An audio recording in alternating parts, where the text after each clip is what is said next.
Check him out. He's sharp though, huh? Check him out. That's glorious.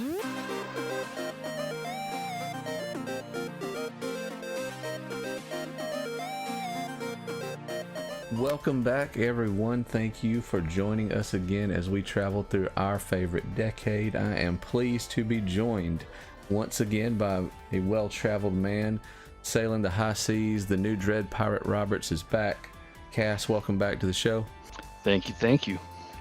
We are exploring the month of May in 1992.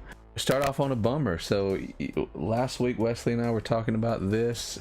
Do you give the bad news? Do you not give the bad news?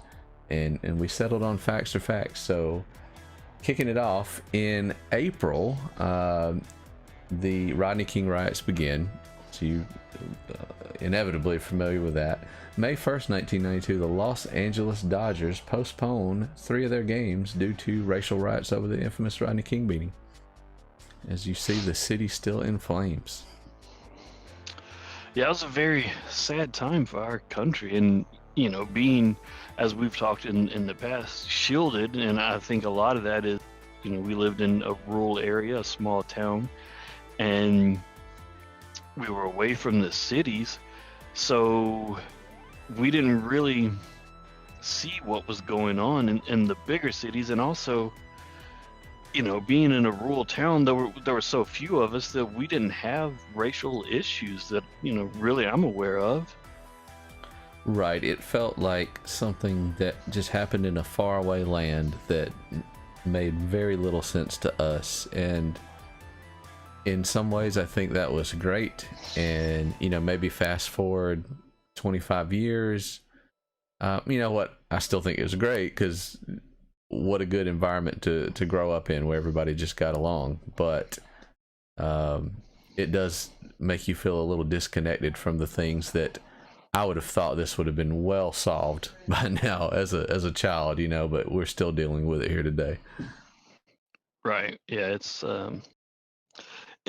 truly mind-boggling to me. I don't understand it. I wish that there was really something that we could do to solve this issue. It shouldn't be an issue in modern times. Absolutely not. It's the most baffling, strange thing. And there was a time some years ago, not that many years ago, maybe in the last 5 to 10 years, where I said, well, maybe the only solution to this problem is that some of the older generations have to die off. And I know that sounds like harsh, I guess, but maybe you can see the logic in it. Right. And Wesley and I have had this conversation. I'm starting to wonder if that's even true, though. I don't know that that's even true anymore. It's a strange thing. It seems logical though, right? Because Right. like our parents are more from a more divisive time, the civil rights movement. Um, so they've been exposed to a lot more of the racial things um, that I only see in movies and TV. And again, being in this smaller rural area, everybody just kind of gets along. I'm sure that I'm painting this with a broad brush, and that there Of are course. a lot of issues. I mean, we deal in this rural area. There are a lot of redneck people, and I'm sure they have their different opinion of the way I'm seeing it, but I don't associate with those people. You Right. know, if I don't associate with anybody that I feel is non-inclusive or is a racist, or somebody who's like homophobic or something like that, I'm not going to waste my time on trying to see past these deficiencies that that person has. Especially dealing with racism. I can't associate with somebody like that. So maybe I've sheltered myself from the issue. That's highly possible. But I don't, going back to when we were in school in the 90s, I don't remember before the grades before me, when I was in elementary school. I know most of our listeners don't know this, but when we went to school, our school was K through 12. So we didn't have an elementary school, a middle school, and then you go to high school. We were all basically in the same building, starting from kindergarten until you graduated. And when I was in maybe fifth grade, I know this is before you and Wesley joined me, but there were racial riots in the junior and senior grade levels, and they had to lock down the classes that we were in because of these racial riots. And Wow.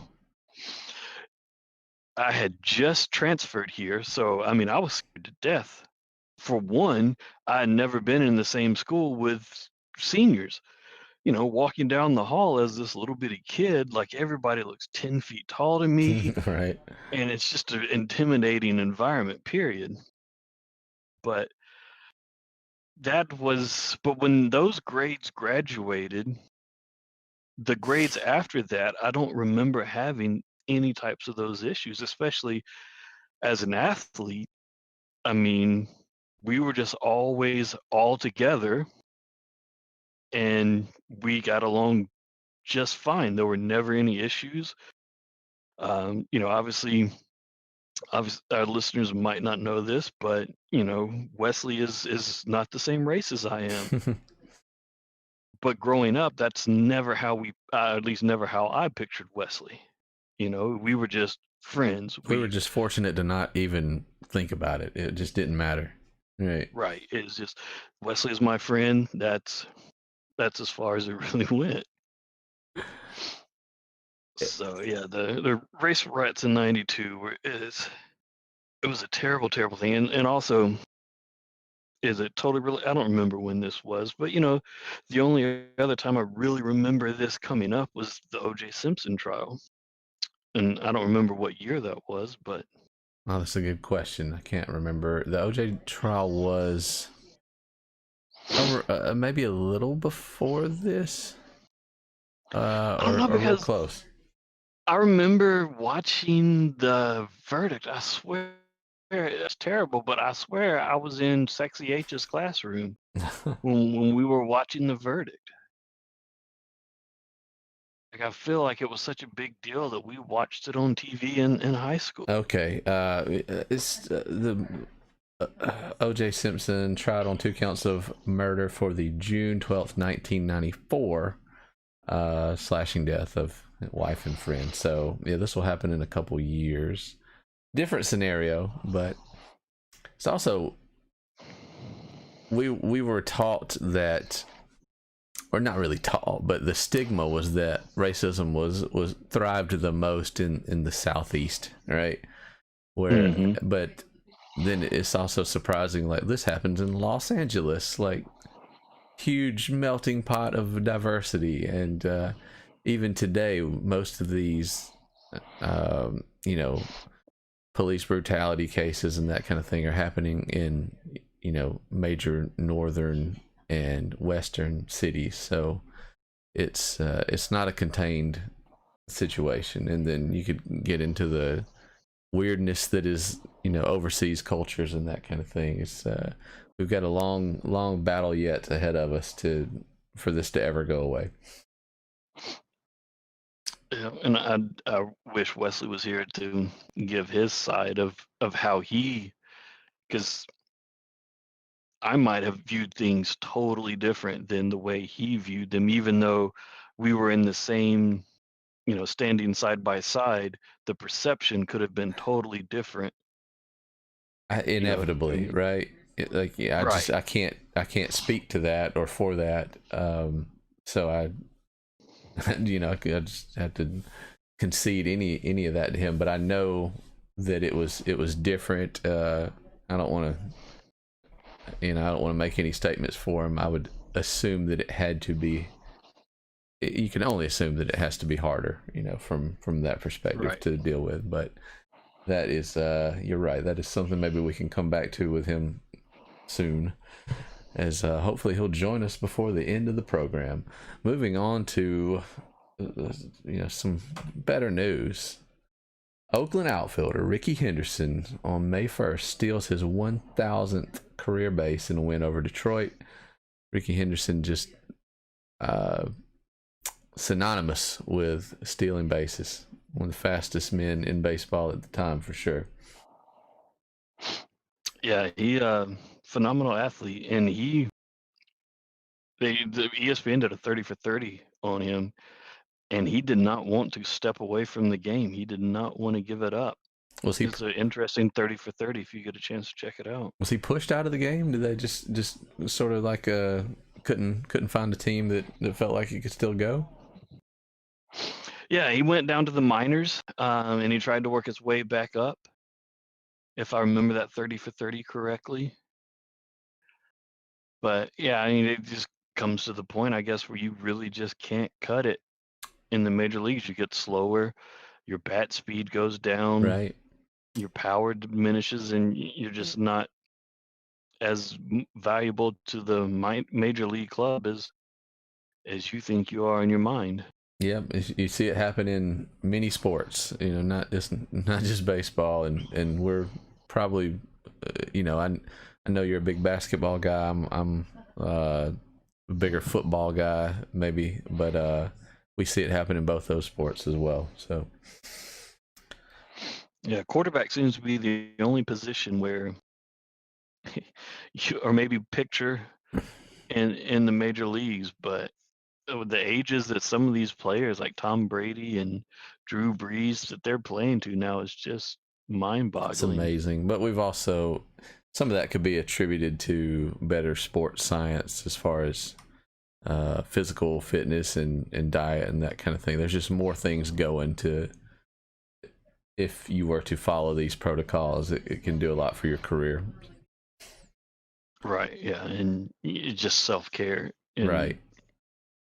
They don't take the big hits that other positions and players have. If we're talking football, especially, the game is more friendly to the offense now than it was even in the early 2000s, but 90s for sure. Tell me, you can tell me that you've never read one, and you probably haven't, and I haven't either, and I'll believe you, but you can't tell me you've never seen one of these Danielle Steele novels, unavoidable in bookstores, grocery stores, department stores. I know that font very well because all of her books tend to look very similar. Yes. Danielle Steele's historical romance novel, Jules, is published, and I only mention it because she's if I've ever seen a movie based on one of her books, I don't know it, but I know that I've walked by that name on the shelf many times. I've got a big bookshelf right here behind me, and if I looked hard enough, I could spot one.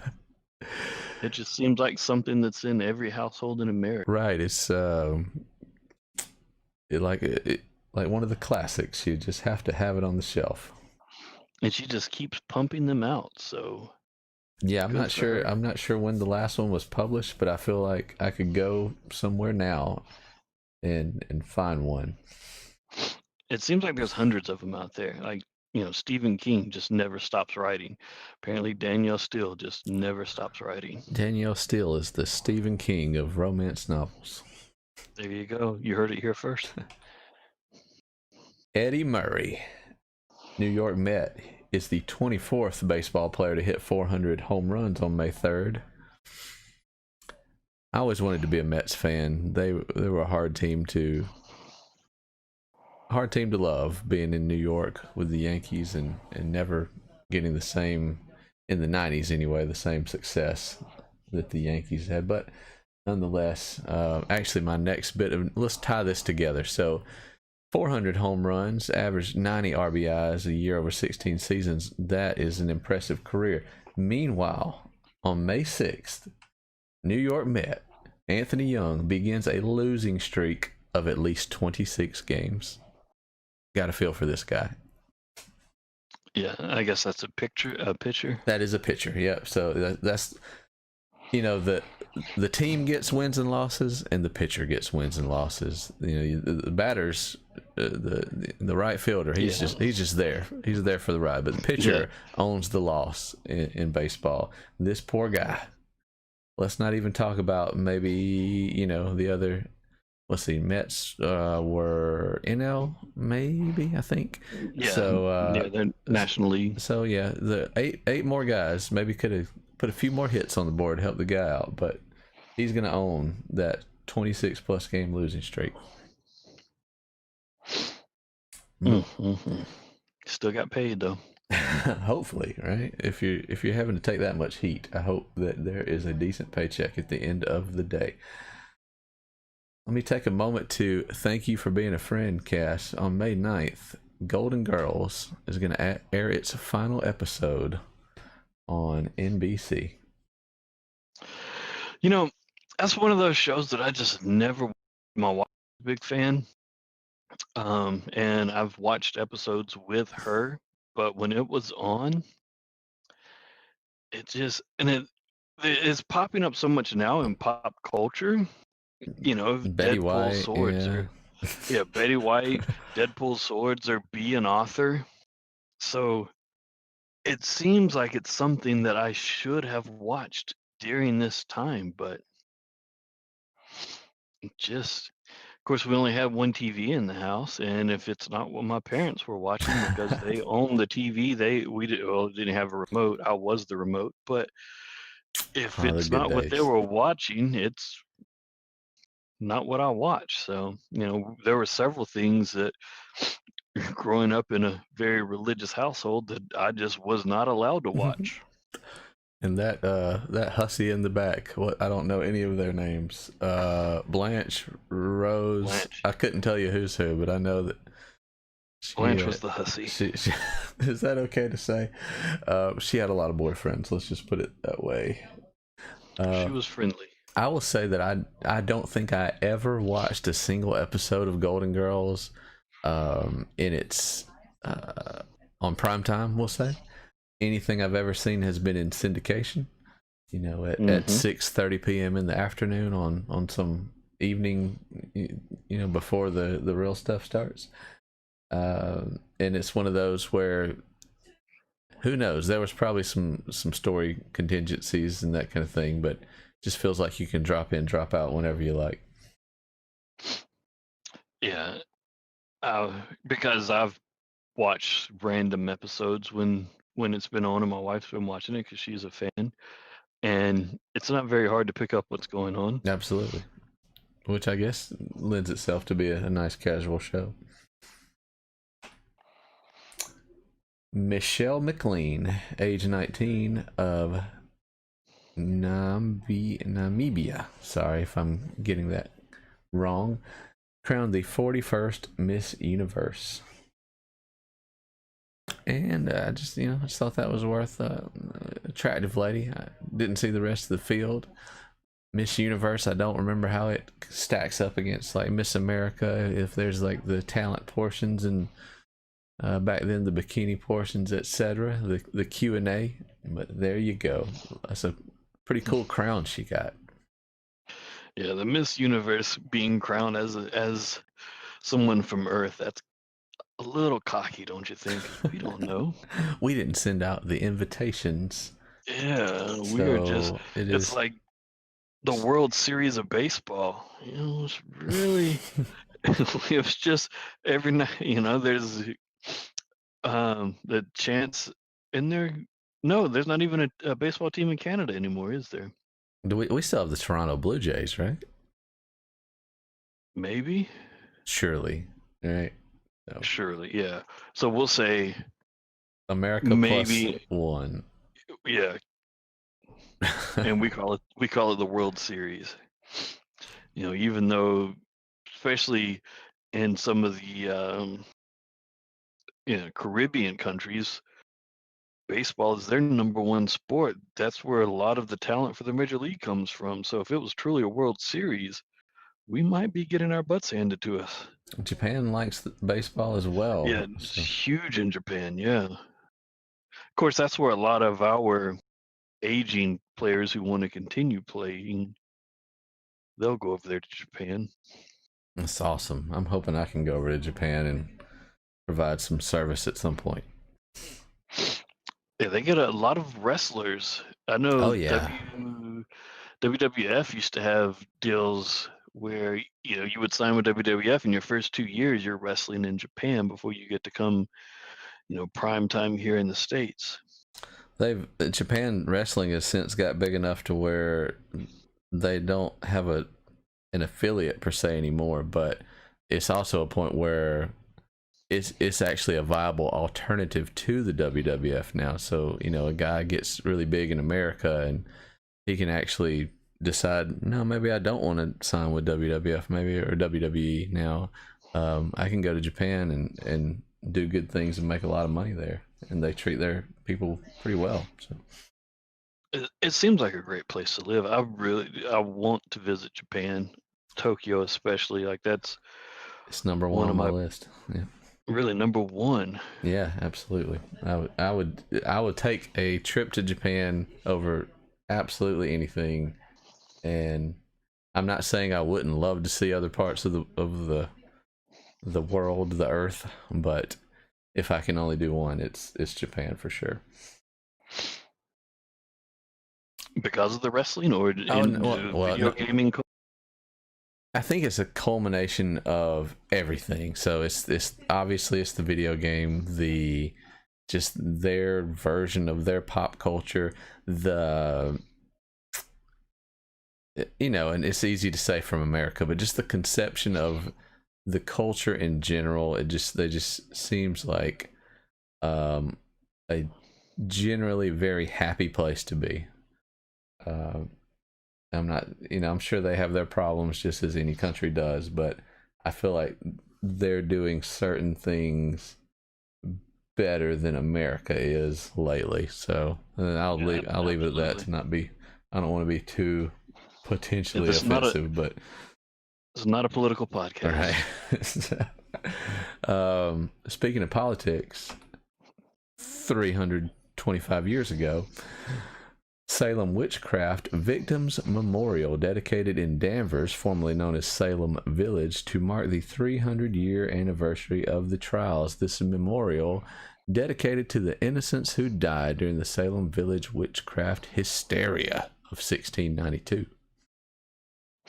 This is another one of those just completely unfortunate, based out of ignorance things. I mean, when we hear now what was happening, it's just completely mind-boggling.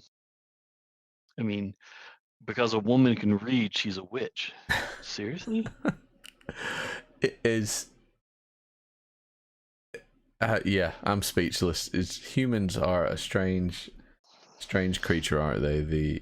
The leaps of conclusions that people will come to, and are able to form masses to persecute different people for beliefs and race and ideals. It is very interesting indeed, to put it mildly.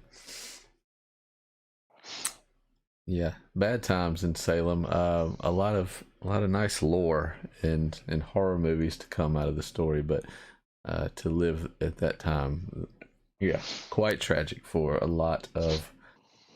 And the majority of it was women. I don't know if it was entirely. Yeah, there were some men involved. Which is not witchcraft, or that lore has not been anything that's really been overly interesting to me. Right. But I've seen some TV shows. I saw one of for a little while.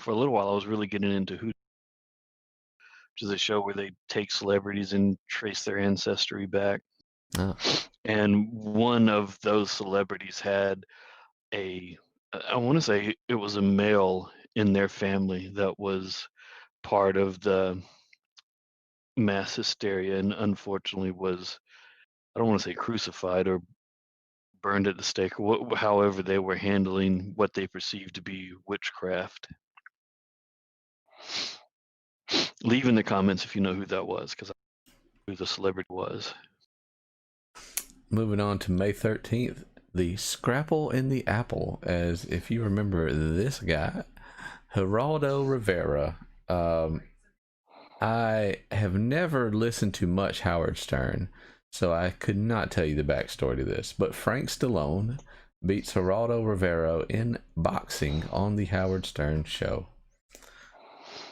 And I really just threw this in, but just as a, hey, remember Geraldo? He was a big deal in the 90s. Who's Frank Stallone? Is that Sylvester's cousin or brother? Or you would think it would have to be, especially in a boxing match, right? Right. Smells Like Nirvana by Weird Al Yankovic hits number 35 on some charts, which is just interesting in that it is Weird Al and it's a parody, and yet caught on well enough.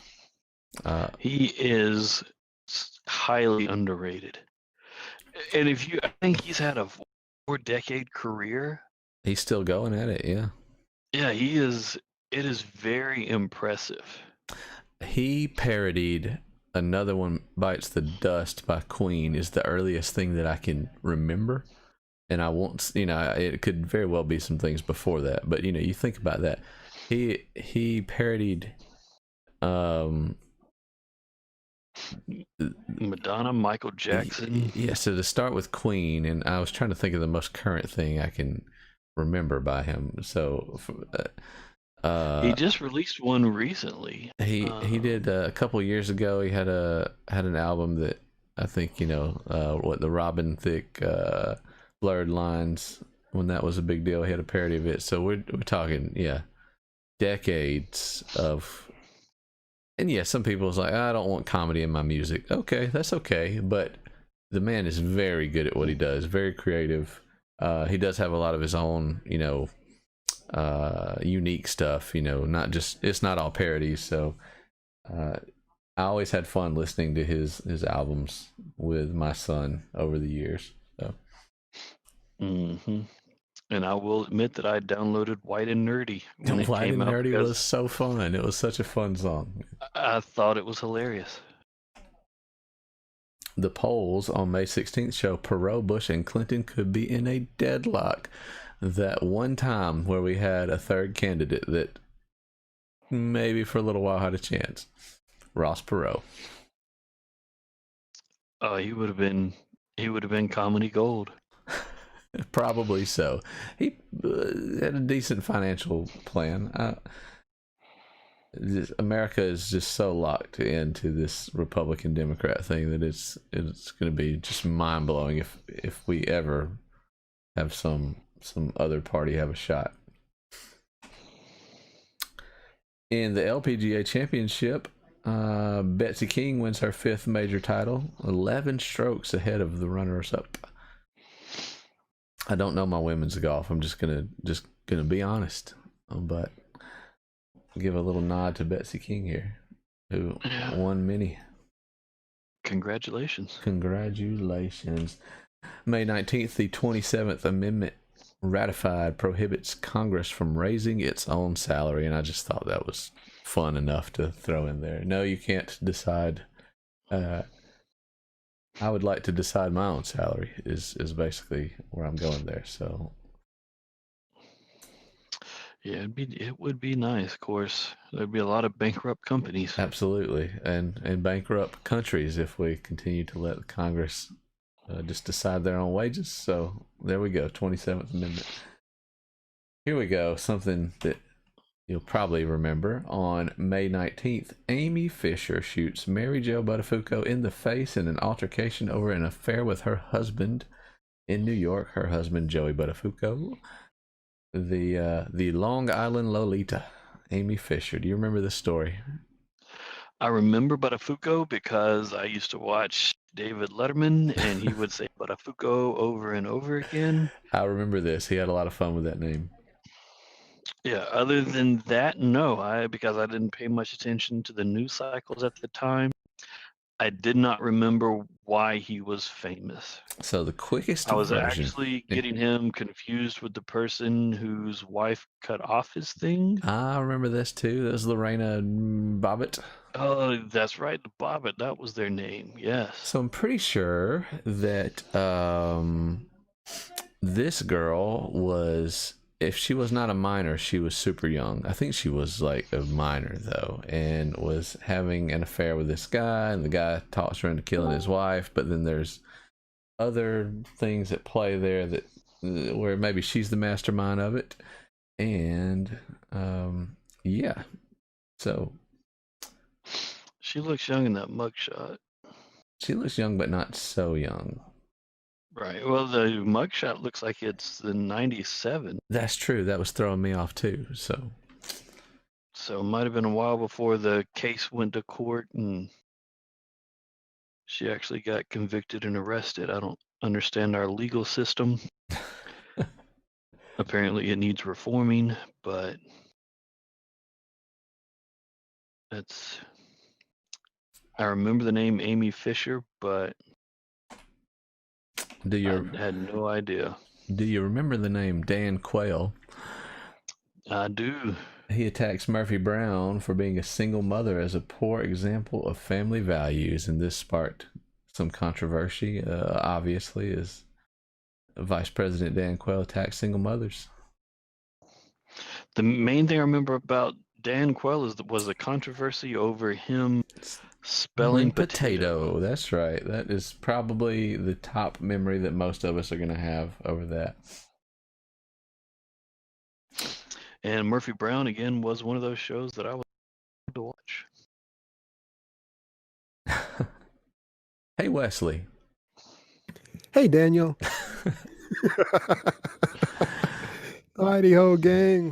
What's the word? Excited to be joined at this time by our dear friend Wesley. So welcome. He's a little late, but gonna chime in nonetheless with the rest of this trivia. We are going through the month of May 1992. You are right on time, Wesley, for the debut album by Billy Ray Cyrus, Some Gave All, which is gonna spawn the inescapable Achy Breaky Heart. Yay. So excited for Billy Ray Cyrus. Multi-generational talent there. He is multi-decade talent, multi-generational too, because he has a daughter. So yeah, he has a daughter, and I think his daughter is the ladybug on that show, The Masked Singer. Boom. On the record. You heard it here first. Breaking news. We need a breaking news sound. Right on. Yeah, but did he do anything in between Achy Breaky Heart and Old Town Road? Old Town Road, like yeah. So he kept his career going. I called him a one-hit wonder one day, and a friend of mine, I'm hesitant to say rightly corrected me, but a friend of mine had a different opinion, which at least means that he was relevant to some people. You know what I mean? He had a second album that did very well. Sure. Past that, I couldn't really tell you.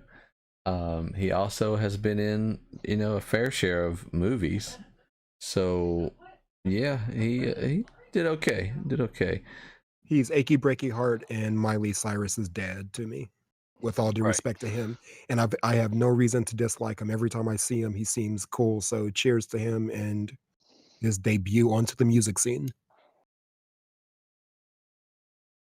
So this next bit here, as we take one last moment to appreciate the magical mullet of Billy Ray Cyrus here. Check him out. He's sharp though, huh? Check him out. That's glorious. That is glorious indeed. What is also glorious is the world record by rap singer. And I was Twista, right? That's right. That is Twista. I was a little disappointed in the site I was getting my facts from. It just says rap singer raps 597 syllables in under 60 seconds and doesn't even give this man Twista from the Tongue Twista any credit on this. And just in case you guys forgot, let me see if I can give you just a little bit of Twista.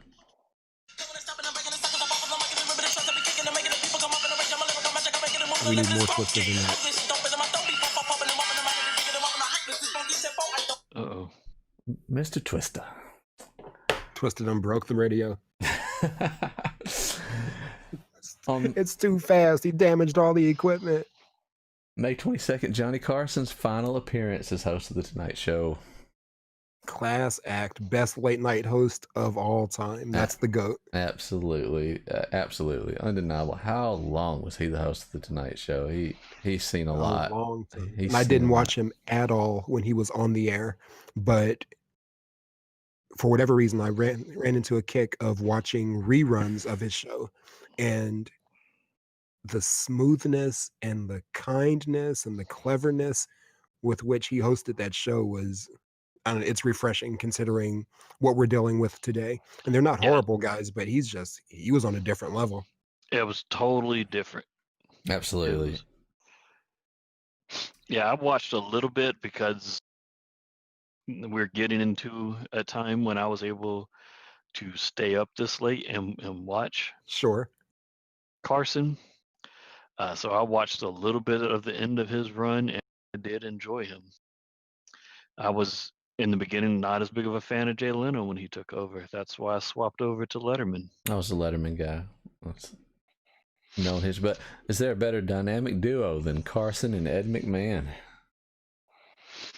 in the late night And we game? want to like- throw. What you got, Cass? I want to throw Conan and what's his face. That's what I was about to say. Conan and Andy Richter. Like, Yeah. I love Letterman and Paul Simon. Yeah, that That's was a good. good- yeah, that was a good duo. But they weren't on this like the same as Andy and Cohen and Carson. Those are three Because- completely different dynamics as far as the Yeah, relationship sure. goes. Yeah. Paul Schaefer, he was, Paul he was Simon, over there that's what I doing called him, Paul Paul Schaefer. Simon. Thank you. Paul You're Schaefer, right. Yeah, he was over there, doing the music, and he would, kick in from time to time, but he wasn't the full-time comic relief sidekick. David, Yeah. it was Andy more was funny very because good. it felt like Dave threw to him and he was never ready for it. Right. And as you know, 3 days later, Jay Leno is going to take over as Oh, the host chin. of the Tonight Show. For better or worse, he was the guy that I watched. Shout out Billy Crystal, though, because that's my dude, bro. As I was doing this research, Billy Crystal bookended Jay Leno's career on this. He was on the first Jay Leno Tonight Show and the last. So Billy Crystal, just unrelated, but a great career. Yeah, that's Love him. From The Princess Bride. So Cass, you missed last week with us, so you may have missed the announcement that Who's the Boss aired its final episode, as well as what was the other? There was a couple others, big. There was a few. Cosby Show aired Family its final Ties, episode. Cosby Family Show, Ties, something like that, right? That's right.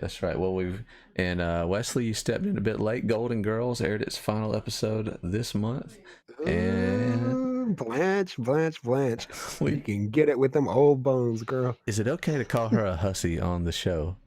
Because that's what I called her. You've called her a hussy multiple times. Well, that's what I'm not comes sure to why mind. We've had multiple conversations throughout our friendship Always about talking Golden about Girls, that hussy. but you you repeatedly call her a hussy, I and learned I it from you. repeatedly call her a gilf. I'm gonna leave that one alone. Well, we've got one more, and of the two that are ending this month, this is the one that again, only in syndication did I watch this, but I watched it quite often for whatever reason. We're gonna see our final episode of Night Court. Night Court, yeah, that's a classic. Yep, I was a big fan of Night Court. The crew there. Name these actors. What's his face there on the left? Oh, his name is Dan something. The judge, his name's Harry in the show, right? The bald one is named Bull, and Yeah. there we go. Dan, Yeah, okay. what's his last name? Oh, I give up. All right, that's all I got. I don't have any. It's a clever idea, right? Yeah, I remember always being entertained by it anytime I watched it. Yeah, And it's just yeah, a good cool show. idea. You can get a variety. Yeah, just give me a setup where I can have a variety of things happening on any given episode, and a court in the middle of the night. I want to say in New York. That was a clever idea. Yeah. That was a clever idea. You can have every other episode is insanely different potentially. Shout out to Night Court.